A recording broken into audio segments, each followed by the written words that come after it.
Hey, good evening, guys. So, what I'm planning is to have variations on our discussions, no? So, syempre magkaroon tayo ng variations para hindi naman kayo tamarin sa akin, no? So, sa ngayon, ang gawin nating variation is that every once in a while, no? Every once in a while, what I'm doing is that I'll be having recorded discussions, no? Actually, I'm recording this 30 to 20 minutes earlier than our scheduled time, no? So, para mas magkaroon tayo ng time. So, panoorin nyo lang siya. Sabayan nyo ako as I try to discuss, no? So, again, we are on our discussions on measuring the nation's economic performance. Nandun pa rin tayo sa idea na ito, no? So kahapon pinaliwanag na natin kung bakit mahalaga na kailangan nating ma-measure yung performance ng performance ng yung national performance natin, no, in order for us to understand kung saan nga ba yung ano nga ba yung lagay ng ng ating ekonomiya, no, pagdating sa larangan ng macroeconomics, no? So kahapon pinag-usapan natin yung market price and my market value, no? Sabi nun, every year the economy produces millions of products of different kinds and type, no? Pinag-usapan natin nung nakaraan nung nasa microeconomics tayo, pinag-usapan natin um, yung mga pinag-usapan natin yung mga ideas, no, tungkol sa production, tungkol sa supply and demands, no, in different industry, no. So different industry has different product. Different products have different price. No, mahalaga yan. So these products are quantified using different units of measure. So alam natin na kapag bigat, gumagamit tayo ng kilos. Kapag sa haba, meters or centimeter, no, at grams, kilogram, no, yung mga bagay na yan, no. So, but they be summed up to determine the total production in the economy over a period of time. But can we do that, no? And sinasabi natin that sa pamamagitan nung pag-alam natin nung market price, no? Together with the market value, we are able to measure ano ba yung total production na nagagawa ng isang bansa, no? So the market price is the amount a buyer pays for a product that he or she purchased from the market, no?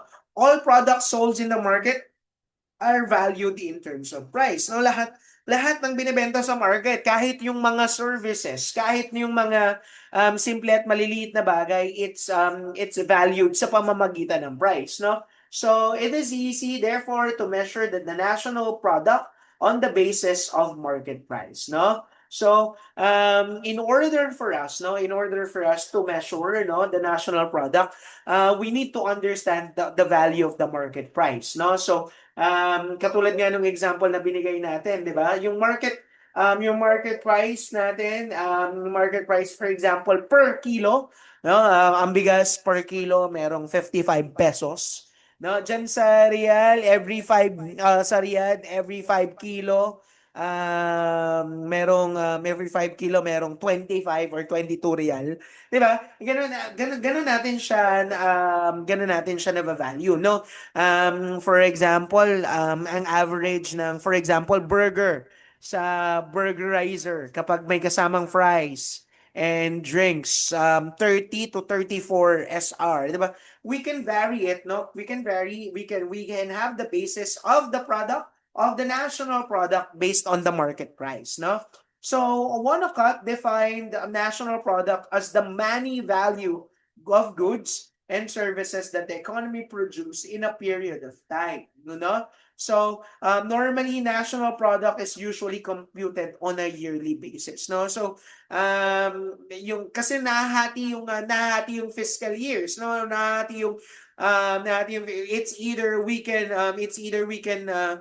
We can do it semi-annually. Pag sinabi natin semi-annually, pwedeng dalawang beses, no?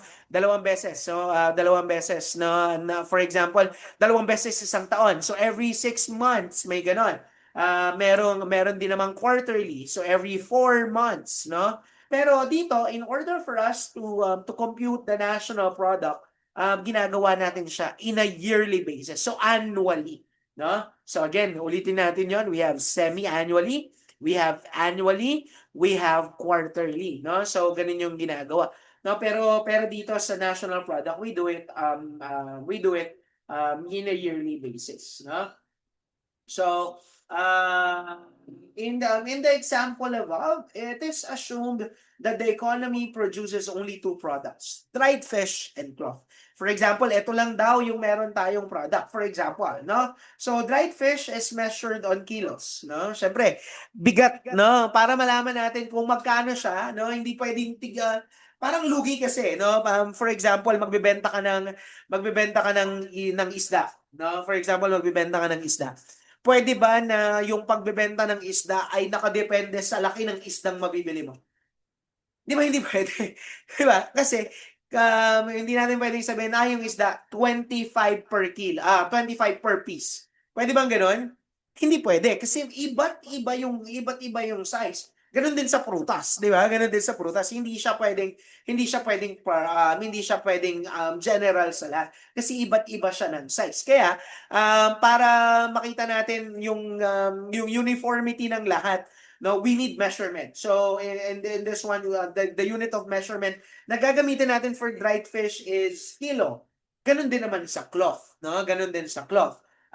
It's measured through meter, no? It's measured through meters, okay? So kung gaano kahaba, no?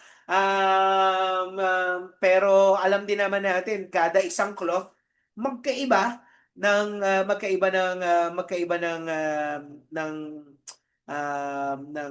examples, no? Magkaiba ng mga qualities, no? May mga telang madulas, may mga telang magaspang, may telang manipis, may telang makapal, no? So, pero ganun yung idea, no?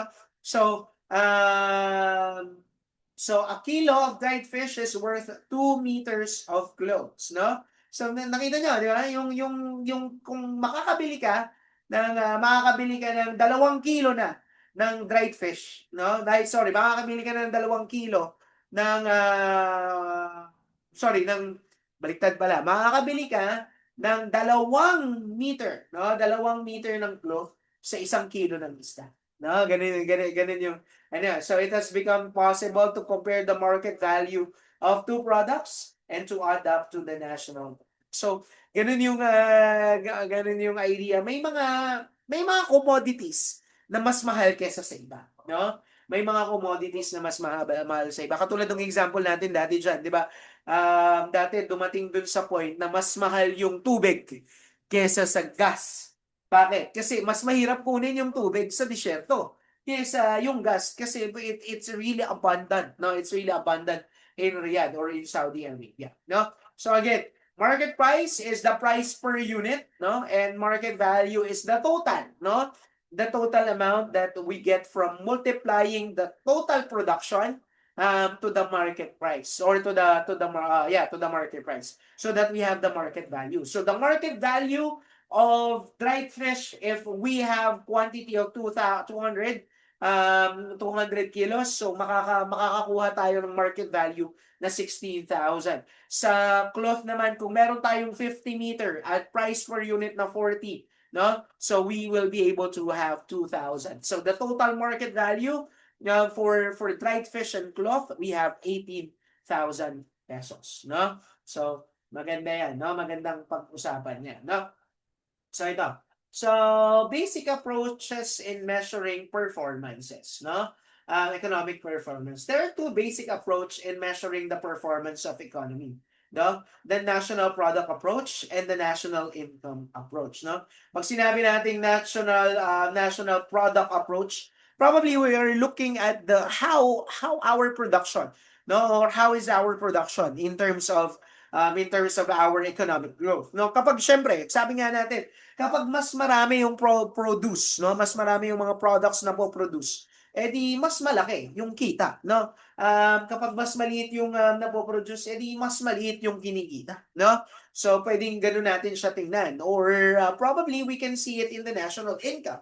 Pag sinabi natin national income, probably, net worth na to, no? So, minus na yung mga cost, no, nung production. Kung talagang kumikita, posible din naman na marami tayong production pero hindi kumita. Ibig sabihin, hindi naman siya nabili. Di ba?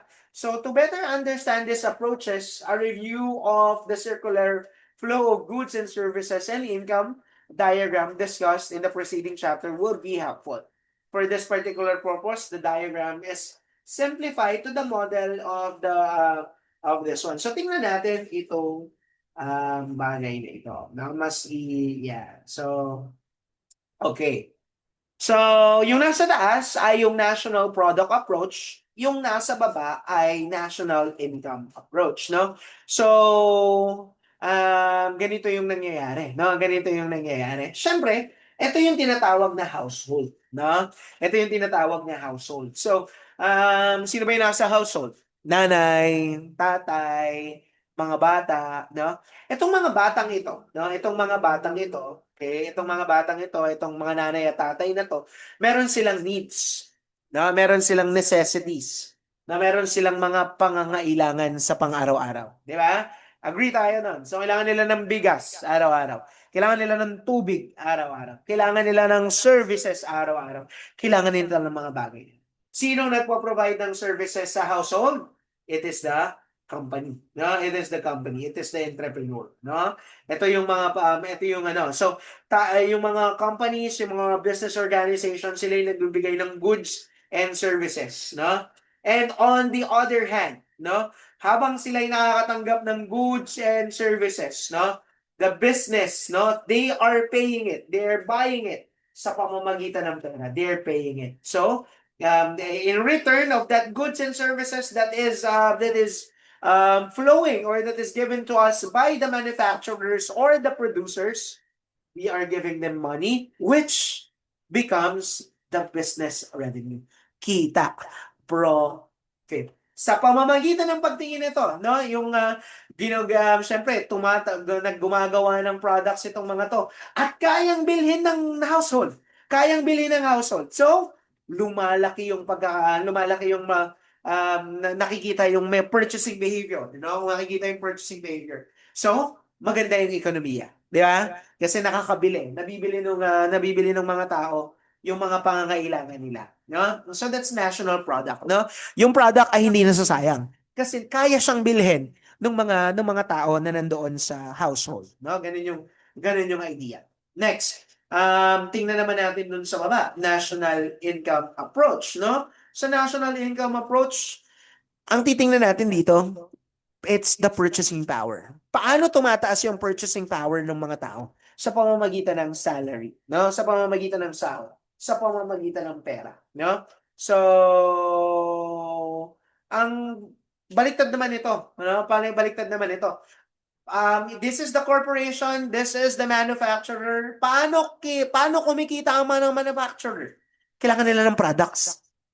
Kailangan nila ng mga products, no? So, kailangan nila ng products. So, kapag kailangan nila ng products, hindi sila makakapag-produce ng products kapag walang magtatrabaho para sa kanila. Di ba?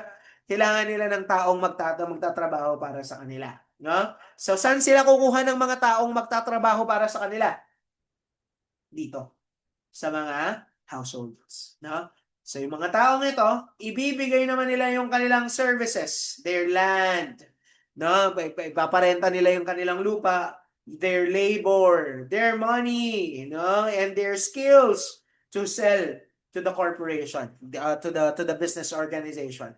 Then in return, since they are working for the household, is working for the corporation, they are paying their services sa pamamagitan ng salaries, wages, rents, interest, and profits. Do you understand? No? Ganun yung ikot niya, no? National income. Ano naman yung kita ng mga tao, di ba? Yung kita. Kapag tumataas yung kita ng mga tao, tumataas yung kanilang power to buy, no? So kapag mataas yung power to buy, mataas ang national economy. No? Kapag, doon naman sa taas, kapag mataas yung kakayahan ng mga manufacturer makapaglabas ng mga products at may kakayahan yung mga households na bumili ng mga product na yon. That's national product approach. No? Napakagandang tingnan. Ngayon, babalik ako dun sa tanong ko kahapon. Based on these two approaches, nasa ng Pilipinas? Kahapon ang sagot natin number 2. Yeah. Sagot natin 2. No? Medyo mababa. No? Doon tayo sa national product approach. Sabi nila, 'di ba? Sabi nila mahirap daw sa bansang Pilipinas. Pero lumabas ka during rush hour. Napakadaming sasakyan.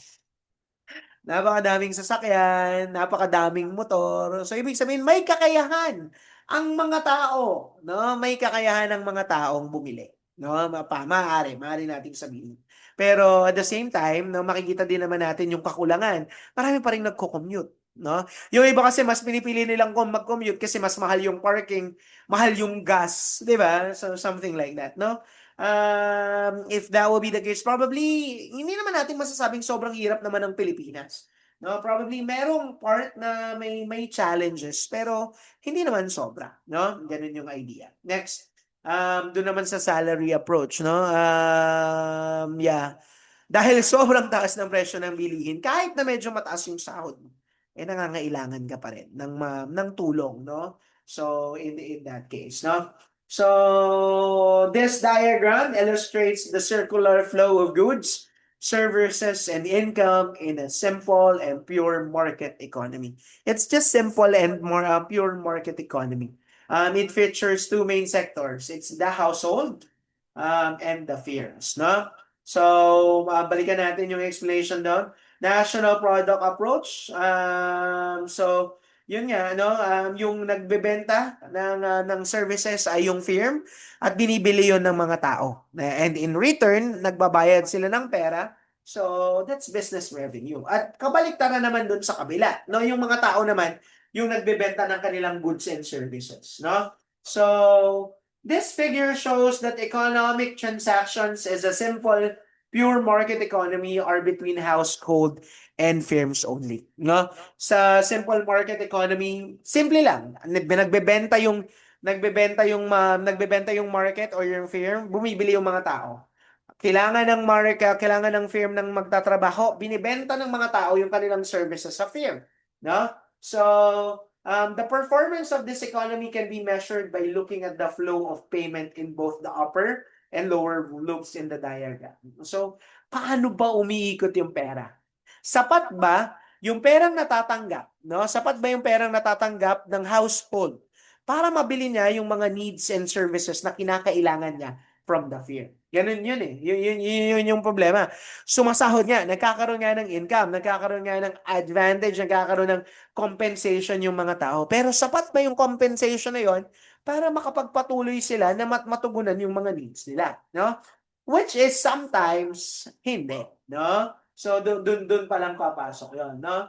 So sabi nga doon, no? These payments are invariably termed factors incomes. So national income is the total of all factor incomes generated from supplying the economy with the factors of production.